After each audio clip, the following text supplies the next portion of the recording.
छात्रों का पुनः स्वागत है।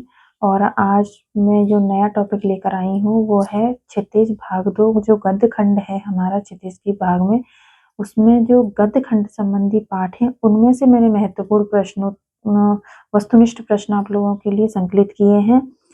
और इसके बाद जो काव्य संबंधी पाठ है उन पर, और जो हमारी एक किताब है कृतिका, उसमें से जो प्रश्न आने वाले हैं उनको, उनके वस्तुनिष्ठ प्रश्नों को भी मैं आप लोगों के लिए लेकर आऊंगी। बोर्ड परीक्षाएं बेटा बहुत पास है, तो मैं आपके लिए मेहनत कर रही हूँ, तो आप भी मेरे लिए मेहनत करें।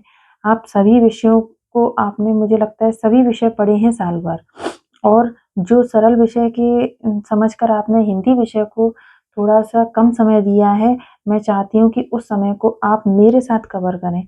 अगर आपके नंबर अच्छे आते हैं तो मुझे लगेगा कि मेरे नंबर अच्छे आए हैं, मैं सफल हुई हूँ। आप और हम दोनों ही मिलकर मेहनत करेंगे आने वाली बोर्ड परीक्षाओं के लिए, और 100% 100 में से 100 नंबर हर छात्र के आए, ऐसा मेरा टारगेट है। तो चलिए शुरू करते हैं। नेताजी का चश्मा पाठ की विधा है कहानी। आप अच्छे से इसे 2-3 बार वीडियो को देखेंगे, आपको याद हो जाएंगे। नेताजी का चश्मा पाठ की विधा है कहानी। स्वयं प्रकाश का जन्म हुआ था मध्य प्रदेश में। स्वयं प्रकाश का जन्म हुआ था मध्य प्रदेश में। स्वयं प्रकाश ने पत्रिका का संपादन किया वसुधा का। वसुधा। कैप्टन नाम था चश्मे वाले का। नेताजी का चश्मा कहानी का मूल भाव है देशभक्ति की भावना। ठीक है बेटा, देशभक्ति की भावना। कस्बे के चौराहे पर प्रतिमा लगी थी सुभाष चंद्र बोस की। नेताजी की मूर्ति लगवाई थी नगर पालिका द्वारा। सुभाष चंद्र बोस की प्रतिमा किस वस्तु से बनी थी? संगमरमर से बनी थी। हालदार साहब कंपनी के काम से कस्बे से गुजरते थे हर 15वें दिन। कैप्टन का काम था चश्मे बेचने का। कलम का जादूगर राम वृक्ष बेनीपुरी को कहा जाता है। बाल गोविंद भगत पाठ की विधा है रेखा चित्र। बाल गोविंद भगत थे गृहस्थ। बाल गोविंद भगत जी पद गाते थे कबीर के। बाल गोविंद भगत पाठ प्रहार करता है कुरीतियों पर। बाल गोविंद भगत गाते समय बजाते थे खंजड़ी। सच्चे साधु की पहचान होती है उसके विचारों से। भगत जी अपने खेतों में रोपनी करते थे धान की। सभी बच्चे इस वीडियो को ज्यादा से ज्यादा बार देखेंगे, जितनी बार देखेंगे आपको याद हो जाएंगे। अगर आपसे प्रश्न परीक्षा में आ जाता है तो आप उसको कभी भी गलत करके नहीं आएंगे, छोड़कर नहीं आएंगे। ये मेरा आपसे पक्का विश्वास है आपके ऊपर कि आपने अगर ये वीडियो 3 से 4 बार भी देख लिया तो आप इनमें से आए हुए किसी भी प्रश्न को नहीं छोड़ेंगे। कितने वर्ष की आयु में बेनीपुरी जी की रचनाएं पत्र पत्रिकाओं में छपने लगी? तो मात्र 15 वर्ष की उम्र में। झूठा सच उपन्यास के लेखक हैं यशपाल। झूठा सच यशपाल। लखनवी अंदाज कैसी विधा है? व्यंग। लखनवी अंदाज व्यंग शैली में लिखा है। नवाबों के शौक के लिए प्रसिद्ध है लखनऊ। लखनऊ के नवाब।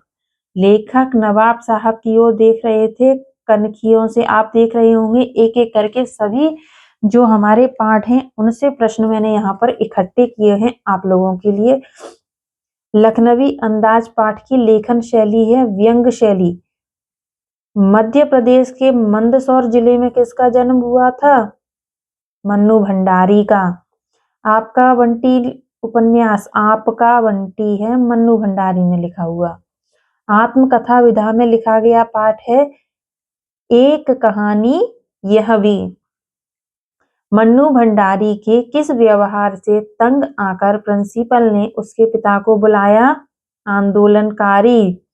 जैनेन्द्र का कौन सा उपन्यास मन्नू भंडारी को पसंद था? सुनीता। आगे देखो, उस्ताद बिस्मिल्लाह खां प्रसिद्ध थे शहनाई वादन के लिए। बिस्मिल्लाह खां का दूसरा नाम था अमीरुद्दीन।